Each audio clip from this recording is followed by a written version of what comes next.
IPL নিলামে এক বাংলাদেশি ক্রিকেটারকে নেওয়া আছে দেশদ্রোহিতা, কিন্তু সেই একই বাংলাদেশের সঙ্গে হাজার হাজার কোটি টাকার ব্যবসা, কূটনৈতিক সম্পর্কের দোহাই দিয়ে বিদেশ মন্ত্রীর পড়শি দেশের নেতার সঙ্গে হাত মেলানো। প্রশ্ন একটাই, वेस्ट बंगाल के मीडिया ने पूछे कड़े सवाल। वेस्ट बंगाल के मीडिया ने पूछे सख्त सवाल मोदी जी से। उन्होंने पूछा कि जब आप बांग्लादेश के साथ इंपोर्ट एक्सपोर्ट कर रहे हैं, जब ये अंबानी ग्रुप, अडानी ग्रुप और डिफरेंट टाइप के जो ग्रुप हैं ये बांग्लादेश के साथ बिजनेस कर रहे हैं, बांग्लादेश के साथ इंपोर्ट एक्सपोर्ट कर रहे हैं और लाखों डॉलर्स कमा रहे हैं, लाखों टके कमा रहे हैं, लेकिन जब बात आई क्रिकेट की तो क्रिकेट में इन्होंने पॉलिटिक्स को घुसा दिया, क्रिकेट को इन्होंने पॉलिटिसाइज कर दिया और इससे मोदी जी का असल चेहरा सामने आ गया है।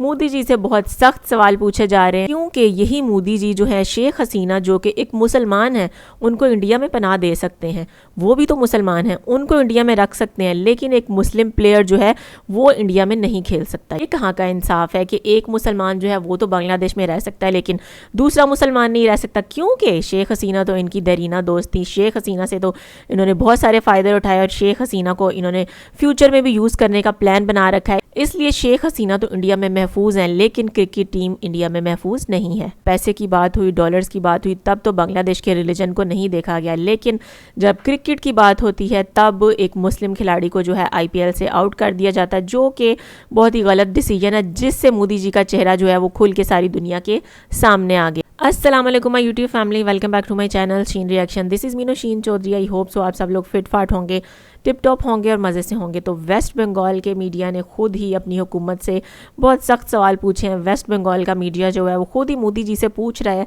कि आपने मुस्लिम प्लेयर्स को क्यों बैन किया, क्योंकि जब आप इंपोर्ट एक्सपोर्ट करने की बारी होती है तब तो मुस्लिम कंट्री के साथ इंपोर्ट एक्सपोर्ट किया जाता है, चाहे अंबानी ग्रुप हो चाहे अडानी ग्रुप हो, उनकी इंपोर्ट एक्सपोर्ट बांग्लादेश के साथ जारी है, वो हो रही है। लेकिन जब क्रिकेट की बात आती है तो क्रिकेट को पॉलिटिसाइज कर दिया गया, क्रिकेट में पॉलिटिक्स को घुसा दिया गया। इन सवालों का जवाब जो है मुझे नहीं लगता कि मोदी जी देंगे। इन सवालों का जवाब जो है वो ना ही इंडिया की हुकूमत देगी, क्योंकि उनके पास इन सवालों का जवाब है ही नहीं, तो वो क्या जवाब देंगे?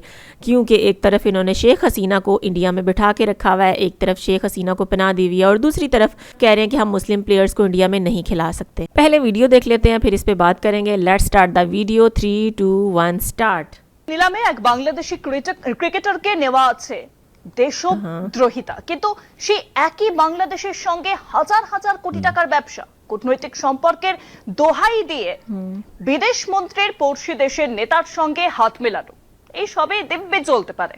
কলকাতা নাইট রাইডার্স ও শাহরুখ খানের বিরুদ্ধে হিন্দুত্ববাদী আক্রমণ আসলে ক্রিকেট নয়, এটি রাজনীতির সুবিধাজনক ভণ্ডামি। উগ্র হিন্দুত্ববাদ আজ ঠিক করে দিচ্ছে কে খেলবে, কে দেশপ্রেমিক আর কে বিশ্বাসঘাতক। প্রশ্ন একটাই, এই ভণ্ডামো আর কতদিন যাবে, আর কতদিন দেখতে হবে এসব? আইপিএল শুধু ক্রিকেটের মঞ্চ নয়, বহুদিন ধরেই তা রাজনীতি, বাজার এবং জাতীয়তাবাদের জটিল নাটকের মঞ্চ। খেলোয়াড় নিলামে এতদিন অন্তত জাতি ধর্মের সীমা কিছুটা ঝাপসা ছিল, পারফরমেন্সই ছিল শেষ কথা। সেই ধারণায় এখন ভাঙছে, আর তা ভাঙছে মূলত ডানপন্থী হিন্দুত্ববাদী রাজনীতির সুবিধা মতো। শাহরুখ খান তার দল কলকাতা নাইট রাইডার্সে বাংলাদেশের পেসার মুস্তাফিজুর রহমানকে নেওয়ার পর থেকেই একাংশ হিন্দুত্ববাদী সংগঠন চিৎকার শুরু করে। দেশদ্রোহিতা, বিশ্বাসঘাতকতা, বাংলাদেশি মুসলিম তকমা, শাহরুখ খানের দেশাত্মবোধ নিয়ে কটূক্তি, এই সমস্ত ঘুরে বেরিয়েছে সোশ্যাল মিডিয়ার আনাচে কানাচে। যেন কোনো ক্রিকেটার নয়, সীমান্ত পেরিয়ে শত্রু ঢুকেছে। এই চাপের মধ্যেই বিসিসিআই কেকেআরকে নির্দেশ দেয় মুস্তাফিজুরকে ছেড়ে দেওয়ার জন্য। বোর্ড সচিব দেবজিৎ সাইকিয়া জানিয়েছেন, সাম্প্রতিক সার্বিক পরিস্থিতি বিবেচনা করে এই সিদ্ধান্ত। In the recent auction in Abu Dhabi, KKR picked up one player, namely Mustafizur Rahman from Bangladesh, into their squad.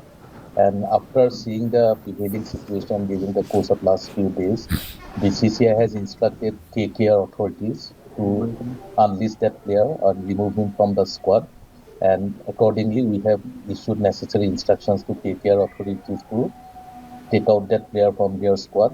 And if they want any further replacement in place of Mustafizur, and subject to their request, BCCI will look into it and provide the replacement as per the terms and conditions of the IPL regulations.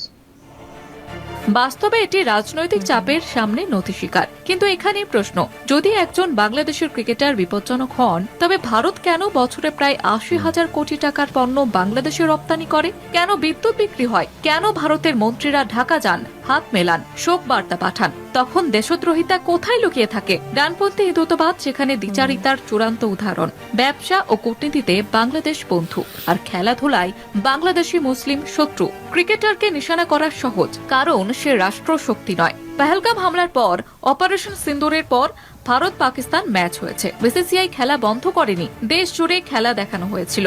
বাংলাদেশের সঙ্গে তো যুদ্ধ পরিস্থিতিও তৈরি হয়নি, তাহলে এত ঘৃণার চাষ কেন?